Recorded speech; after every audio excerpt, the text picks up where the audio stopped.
Markaların aklımızda yer eden ilk simgesi olan logoların yıllar içinde değiştiğini hepimiz biliyoruz. Özellikle son yıllarda yaşadığımız düz tasarımlara geçişi herkes fark etmiştir. Eskiden daha karmaşık ve gölgeli logolar kullanılırken son zamanlarda yapılan logolarda düz tasarımlar epey öne çıkmıştır. Hatta bazı markalar büyük bir değişiklik yapmayıp sadece gölgelerini kaldırıp ifadelerini düzleştirme yoluna bile gitmişlerdir. Bunun en akılda kalıcı örneği 2014 yılında Microsoft logo değiştirdiğinde yaşanmıştı. Çünkü kullanıcılar arasında bu değişiklik logonun üzerinden sadece ütü geçmiş şeklinde ifade edilmişti. Ancak tüm markalar değişikliklerini bu şekilde yapmadı.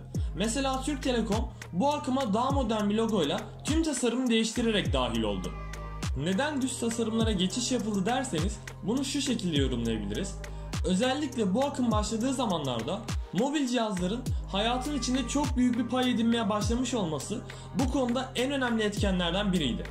Telefonlar 3 boyutlu içeriklerle mümkün olduğu kadar gerçekçi yapılmaya çalışılırken bir yerden sonra bu tasarım Apple'ın ardından inanılmaz bir hızla tüm markalara yayılmaya başladı. Apple bu andan itibaren mobil cihazlarda sadeliğe önem vermeye başlamıştı. Tüm dünyaya düz tasarım kabul ettiren değişikliğin iOS 6 ve iOS 7 arasındaki fark olduğunu söyleyebiliriz. Apple bu güncellemeyi yaptıktan sonra hem App Store'daki uygulamaların büyük çoğunluğu logolarını, tasarımlarını ve dinamiklerini bir yıl içinde düz tasarımlara uygun hale getirmişti. Hem de bu diğer şirketler için bir dönüm noktası olmuştu. Bu akımla birlikte değişen bazı önemli logolara da ufaktan göz atabiliriz. Dünyanın en büyük film izleme uygulaması Netflix, kapsamlı değişikliğe giden şirketlerden biridir. Google ise kullanıcıların deyimiyle logosunu ütülemiştir.